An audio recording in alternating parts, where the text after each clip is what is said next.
తల్లి కాబోతుందని తెలిసి ఆస్తి మొత్తం బాలు పేరున రాసిన సుశీలమ్మ రోహిణి చంప పగలగొట్టిన బాలు. ఇంతకు బాలు రోహిణి చంపెందుకు పగలగొట్టాడు? మరి ప్రభావతి ఏం చేస్తుంది? దాంతో కూడా వీడియోలో చూసి తెలుసుకునేద్దాం. గుండె నిండా గుడిగంటలు అప్కమింగ్ ఎపిసోడ్స్ లో ఏం జరగబోతోందనేది ముందుగా తెలుసుకోవడానికి వీడియోని లైక్ చేసి ఛానల్ ను సబ్స్క్రైబ్ చేసి పక్కనే ఉన్న బెల్ ఐకాన్ లో ఆల్ ట్యాప్ చేయడం మర్చిపోకండి. ఇక మొత్తం మీద చూసుకున్నట్లయితే కనుక ప్రభావతి అయితే రోహిణి ప్రెగ్నెంట్ అని చెప్పి చాలా సంతోషపడిపోయింది. తన తండ్రి గురించి ఎందుకు ఇంకా రాలేదు అని చెప్పి అందరూ ఒకరి తర్వాత ఒకరు గుచ్చి ప్రశ్నిస్తుంటే ఏం చేయాలో అర్థం కాని రోహిణి మొత్తానికి డైవర్ట్ చేయడం కోసం ప్రెగ్నెన్సీ డ్రామా ఆడేసింది. ఇక దాంతో ప్రభావతి ఆనందానికి అవధులే లేవు. వాళ్ళని అర్జెంటుగా హాస్పిటల్కి వెళ్లమని చెప్పేసి ఇక సత్యంతో మీ అమ్మకు ఫోన్ చేసి ఆస్తి మనోజ్ పేరుతోటి రిజిస్టర్ చేయించటానికి కాగితాలు తీసుకుని రమ్మని చెప్పండి అని చెప్తుంది. ఇంట్లో ఎవరికి ముందు మునిమనవడు పుడితే వాళ్లకే ఆస్తంతా రాస్తానని చెప్పింది కదా అని చెప్పేసేసి అంటూ చాలా హడావిడి చేస్తుంది. వాళ్ళు వెళ్ళింది కేవలం ప్రెగ్నెన్సీ టెస్ట్ కు మాత్రమే. వాళ్ళేమీ డెలివరీకి వెళ్లలేదు. నువ్వో హడావిడి చేయటానికి ముందు అక్కడ ఏం చెప్తారో చూసి అప్పుడు దాన్ని బట్టి ఏం మాట్లాడాలో నేను మాట్లాడతాను, నువ్వు కంగారు పడకు అంటూ ఇక సత్యమైతే ప్రభావతికి చెప్తాడు. దాంతో ఇక ప్రభావతి అలాగేనండి, నేనేమన్నా కాదన్నానా అంటుంది. ఇక సత్యం వెంటనే చూడు ప్రభ, నువ్వు కంగారు పడి నన్ను కంగారు పెట్టకు, అర్థమైందా? నేను మా అమ్మతో మాట్లాడతానులే కానీ నువ్వు అనవసరంగా పెద్ద పెద్ద ఇద్దులు చేయకు అంటూ ఉండగానే ఈలోపు కామాక్షి బుట్ట నిండా పచ్చి మామిడికాయలు తీసుకుని వస్తుంది. బామ్మగారు బామ్మగారు అంటూ వచ్చేసరికి అబ్బో ఇక ప్రభావతి హడావిడి అంత ఇంత కాదు. ఇక సత్యమైతే ఎందుకమ్మా అప్పుడే అన్ని తీసుకొచ్చావని చెప్పనంటే ఏమీ లేదన్నయ్య, నా కడుపున ఎలాగూ కాయలేదు. ఇక ఈ పిల్లలు చక్కగా పిల్లల్ని కానీ సంతోషంగా ఉంటే నాకు సంతోషం కదా, అందుకోసం. అందులోనూ రోహిణి ఇంటికి కోడలవడానికి కారణం నేనే కాబట్టి ఇప్పుడు నేను తీసుకొచ్చిస్తే నాకు అదొక తృప్తి ఆనందం అని చెప్పని అంటుంది. ఇక సరేనని చెప్పి సత్యం కూడా సైలెంట్ అవుతాడు. ఇంక ఈలోపు రోహిణి వాళ్ళు రావటం, రోహిణి వాళ్లకు అంటే తను ప్రెగ్నెంట్ కాదని చెప్పి డాక్టర్ చెప్పారని చెప్పడంతో ప్రభావతి షాక్ అయిపోతుంది. ఇంకా అయిపోయిన తర్వాత బాలు ఈ పార్లర్ అమ్మ గుట్టేదో బయటపడిపోతుంది, శుభ్రంగా ఈ పార్లర్ అమ్మకి మా అమ్మ చేతిలో గట్టిగా ఉంటుంది అని చెప్పి ఎంతో ఆశపడ్డాను, చివరాఖరికి ఏది కాకుండా పోయింది అని చెప్పి బాధపడుతూ ఉంటాడు. చూసావు కదమ్మా, ఓకే కంగారు పడిపోయావు కదమ్మా శోకావతి అని చెప్పని అంటాడు. ఏంట్రా నోటికొచ్చినట్టు మాట్లాడుతున్నావు అంటే ఇప్పుడు నువ్వు పెట్టబోయేది శోకాలే కదా, చక్కగా రోహిణి వదిన అదే ఈ పార్లర్ అమ్మ బిడ్డని కనేస్తుంది, మా షీలా డార్లింగ్ నీకు ఆస్తి రాసేస్తుంది అని చెప్పి తెగ సంబరపడిపోయావు కదా అని చెప్పని అంటూ ఉంటాడు బాలు. పోనీలేరా, నవ్వి నాపచనే పండుద్ది, ఇవాళ కాకపోతే రేపు, రేపు కాకపోతే ఎల్లుండి రోహిణియే మొదట బిడ్డను కంటుంది అనగానే ఎందుకని అలా, రోహిణియే మొదట బిడ్డను ఎందుకు కనాలి అని చెప్పని అంటాడు ఇక బాలు. అంతే అదంతే అని చెప్పనంటే చూసావా నాన్న ఎంత స్వార్థపర్రాలో, మీనా బిడ్డని కనకూడదు, ఇటు శృతి కూడా బిడ్డను కనకూడదు, ముందు రోహిణియే బిడ్డను కనాలి, ఎందుకు ఆస్తంతా మనోజ్ గడికి దొబ్బెట్టొచ్చని అని చెప్పని అంటాడు. ఒరేయ్ ఊరుకుంటావా, మీ అమ్మతో ప్రతిదానికి వాదం ఆడొద్దని చెప్పాను కదా అంటాడు సత్యం. ఇక ఇలా మొత్తం మీద అక్కడికి అయిపోయిన తర్వాత శృతి రవి వాళ్ళు ఎలా అయినా ఇంటికి రావాలి అని చెప్పేసి బాలుతోటి గట్టిగా చెప్తుంది. ఎందుకంటే శృతికి ఫోన్ చేసి ఇంటికి రమ్మంటే అతనున్న ఇంటికి నేను రాను, ఒకవేళ నేనే మామయ్య గారిని కొడితే మీరు ఊరుకుంటారా అని చెప్పి మాట్లాడింది శృతి. ఇంకా మాటలతో శృతి రాదు అని కన్ఫర్మ్ చేసేసుకుని బాలుతోటి ఖరాఖండిగా చెప్తుంది. ఏదేమైనా సరే ఎట్టి పరిస్థితుల్లోనూ వాళ్ళ ఇంటికి రావాలి, రాకపోతే నేను ఊరుకోను అని చెప్పేసి. ఇక ఆ మాటలు విన్నటువంటి మీనా సరే అత్తయ్య నేనే వెళ్లి మాట్లాడతాను అని చెప్పి శృతితో మాట్లాడే ప్రయత్నం చేస్తే శృతి అయితే తప్పు చేసింది నువ్వు కాదు మీనా, నీ హస్బెండ్, నువ్వెందుకు నాకు సారీ చెప్పడానికి ఫోన్ చేశావంటే నేను సారీ చెప్పడానికి ఫోన్ చేశానా, నేను అలా అని నీతో చెప్పానా, లేదు కదా అంటుంది మీనా. ఏం మాట్లాడుతున్నావు మీనా అని చెప్పని అంటే అవును నేను నీకు సారీ చెప్పడానికి ఫోన్ చేయలేదు, జరిగిందేంటో నీకు పూర్తిగా తెలుసో లేదో నాకు తెలీదు, కానీ పూర్తి వివరం నీకు చెప్పాలి. ఎందుకంటే కేవలం మీకు కనిపించింది బాలుని మీ నాన్నని బాలు కొట్టడమే, నా భర్త కొట్టడం తప్పే కాదని నేను అనట్లేదు, కానీ ఆ పరిస్థితి తీసుకొచ్చింది మాత్రం మీ అమ్మ మీ నాన్నే అని చెప్పానంటుంది. అలా అనేసరికి ఇక వెంటనే శృతి ఏం మాట్లాడుతున్నావు, నువ్వు కూడా మా అమ్మ మా నాన్న మీద నింద వేయడానికి ఫోన్ చేశావా అంటే కాదు, జరిగిన వాస్తవం నీకు చెప్తున్నాను విను. ఏం జరిగిందో తెలుసా, మీ అమ్మ మీ నాన్నగారు ఇద్దరూ కూడా కేవలం నిన్ను వాళ్ళింటికి అంటే పూర్తిగా మీ ఇంటికి తీసుకెళ్లిపోవటానికి, అట్నుంచి రవిని మీ ఇంటికి తీసుకొచ్చుకోవడానికి వేసిన ప్లాన్ ఇది. ఎన్ని ప్లాన్స్ వేసినా వర్కౌట్ కాలేదు. ఎవరినో మనుషుల్ని పంపించి మా ఆయన్ని తెగ రెచ్చగొట్టే ప్రయత్నం చేశారు, జరగలేదు. ఒక తాగుబోతోడొచ్చి మా ఆయన్ని ఎలా అయినా తాగించాలి, అక్కడ గొడవ చేయాలి అనుకున్నాడు. అది మీ వాళ్ల పనో వేరే వాళ్ల పనో నాకు తెలీదు, కానీ అది జరగలేదు. ఇక చివరాఖరికి కావాలని చెప్పి అక్కడ నేను దొంగతనం చెయ్యట్లేదు, పూలమాలలో ఇరుక్కున్న చెయ్యిని బయటకు తీస్తున్నానని తెలిసి కూడా కావాలనే వచ్చి గొడవ చేశారు, కావాలనే మా ఆయన్ని రెచ్చగొట్టారు అని చెప్పని అంటే నువ్వు చెప్తోంది నిజమా అంటుంది శృతి.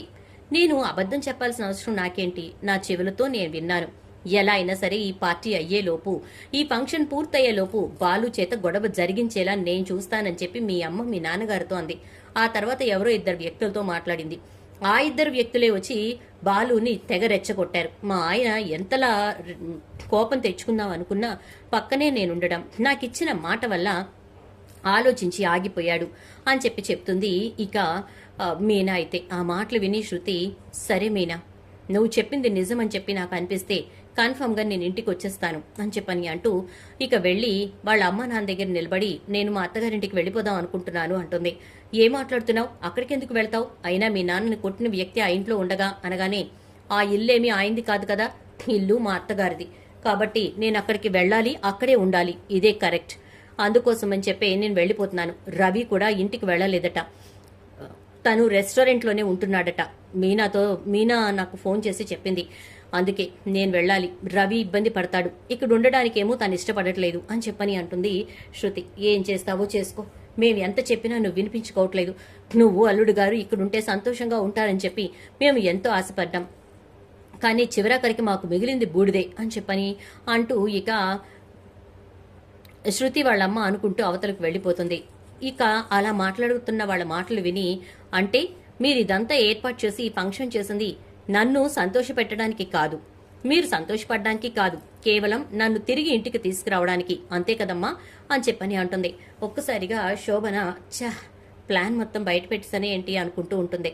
ఇక ఈలోపు మీనాకి ఫోన్ చేసి నేను వస్తున్నాను, నువ్వు కంగారు పడకు అని చెప్పేసేసి అంటూ ఇక బయలుదేరిపోతుంది. అది కాదు శృతి అని వాళ్ళ అమ్మ ఎంత చెప్పినా వినిపించుకోదు. ఇక శృతి ఇంటికి వచ్చేస్తుంది. అలా ఇంటికి వచ్చే ముందు ఫోన్ చేసి, ఏ వంటబ్బాయి తొందరగా ఇంటికి రా, నేను వస్తున్నాను, నాకు ఆకలేస్తోంది, మీనాతోటి నాకు కావాల్సినవి చేయించుకుంటాను, నువ్వు వచ్చి నాకు ఇష్టమైన డిష్ చేసి పెట్టు. అలాగే డబ్బింగ్ అమ్మాయి, నేను బయలుదేరుతున్నాను అంటూ రవి బయలుదేరుతాడు.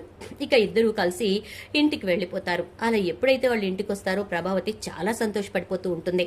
ఇక ఇలా సంతోషపడుతున్నటువంటి ప్రభావతిని చూసి, అత్తయ్య మీకిచ్చిన మాట ప్రకారం మీ కోడల్ని మీ అబ్బాయిని మీ ఇంటికి తీసుకొచ్చేశాను, ఇకపై మా మీద నిందలు వేయకండి అని చెప్పని అంటూ మీనా వెళ్లిపోబోతూ ఉంటే, మా గొప్పగా తీసుకొచ్చావులే అని అంటుంది.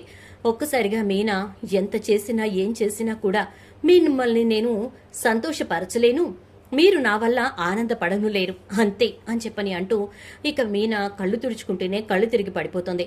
ఒక్కసారిగా మీనా అలా పడిపోవటం చూసి శృతి షాక్ అయిపోతుంది. రవి అయితే వదినా వదినా అని లేపుతూ ఉంటాడు. ఈలోపు ప్రభావతి వచ్చి, ఏయ్ మీనా ఏమైందే, ఎందుకు ఇలా పడిపోయావు, లెగు లెగు అంటూ ఉంటుంది. ఇక మీనా ఎంతసేపటికి లేవకపోయేసరికి నిదానంగా తీసుకొచ్చి సోఫాలో కూర్చోబెట్టి ముఖం మీద నీళ్లు చల్లుతారు. దాంతో మీనా కళ్ళు తెరుస్తుంది. ఏమైందే అని చెప్పని అంటూ ఉండగానే గబగబా వెళ్లి వామిటింగ్ చేసుకుంటుంది. ఇదేంటిది, రోహిణి వాంతి చేసుకోవాలి అని నేననుకుంటే ఇది వామిటింగ్ చేసుకుంటుంది అని చెప్పని అని ప్రభావతి చూస్తూ ఉంటుంది. ఈలోపు మీనా గబగబా వెళ్లి వామిటింగ్ చేసుకున్న తర్వాత లోపలికి వచ్చేసరికి ఏంటి సంగతి అంటూ ఉంటే, ఏమో అత్తయ్య అంటూ అని మీనా అంటుంది. రోహిణినైతే అడిగావు కదా ఇలా ఉందా అలా ఉందా అని, మరి తన్నెందుకు అడగవు అని చెప్పి సత్యం అంటాడు.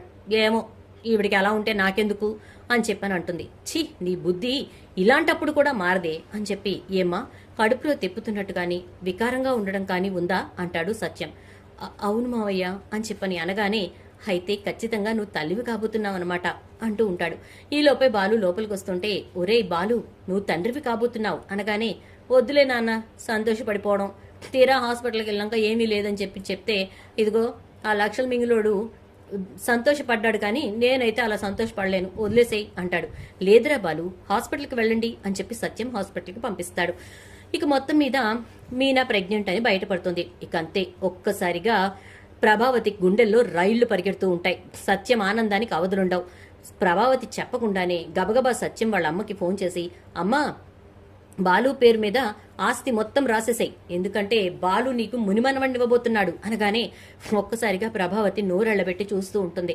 ఏంటండి మీరు బాలు పేరును రాయమంటారేంటి అని చెప్పని అనగానే, ఏ రోహిణి ప్రెగ్నెంట్ ఏమో అనుకుని గబగబా మనోజ్ పేరు మీద ఆస్తిపత్రాలు తయారు చేయించమని చెప్పి మా అమ్మకు ఫోన్ చేయమన్నావుగా, మరిప్పుడు మీనా కడుపుతో ఉంది కాబట్టి మా అమ్మ చెప్పిన ప్రకారం ఎట్నుంచి చూసుకున్నా ఆస్తి బాలుకే దక్కాలి, అందుకే చెప్పాను అని చెప్పని అనగానే ఈ మాటలు విన్న రోహిణి చాలా బాధపడిపోతూ ఉంటుంది. అటు ఆస్తి పోయి ఇట్నుంచి అది బిడ్డను కంటే ఇంట్లో నాకున్నటువంటి వాల్యూ పోయి ఇదంతా జరగటానికి వీల్లేదని చెప్పేసి విద్యకు ఫోన్ చేస్తుంది. బాలు ఇంకా ఇంట్లో వాళ్ళంతా కూడా చాలా హ్యాపీగా ఉంటారు. ఇక తను పెరట్లోకి వెళ్లి విద్యకు ఫోన్ చేసి, ప్రెగ్నెన్సీ పోయే టాబ్లెట్స్ తీసుకుని ఇంటికి రా, నాకు పార్లర్కి సంబంధించినటువంటి మెటీరియల్ ఇవ్వడానికి వచ్చానని చెప్పి ఆ మెటీరియల్లో ఈ టాబ్లెట్స్ షీట్ కూడా వేసి తీసుకురా అని చెప్పని అంటుంది. ఎందుకు ఇలాంటి పనులు చేస్తున్నావంటే నువ్వు చెప్పింది చెయ్యి అని ఫోన్ పెట్టేస్తుంది. దాంతో ఇక విద్య అవి కూడా తీసుకొస్తుంది. తీసుకొచ్చిన తర్వాత వాటిని తీసుకుని తన గదిలో పెట్టేసి ఇక రోహిణి తన చేత్తో టాబ్లెట్ షీట్స్ తీసుకుని వస్తూ ఉంటే ఒక్కసారిగా బాలు ఆపి, అవి టివ్వు పార్లర్ అమ్మా, ఎక్కడికి తీసుకెళ్తున్నావు అంటాడు.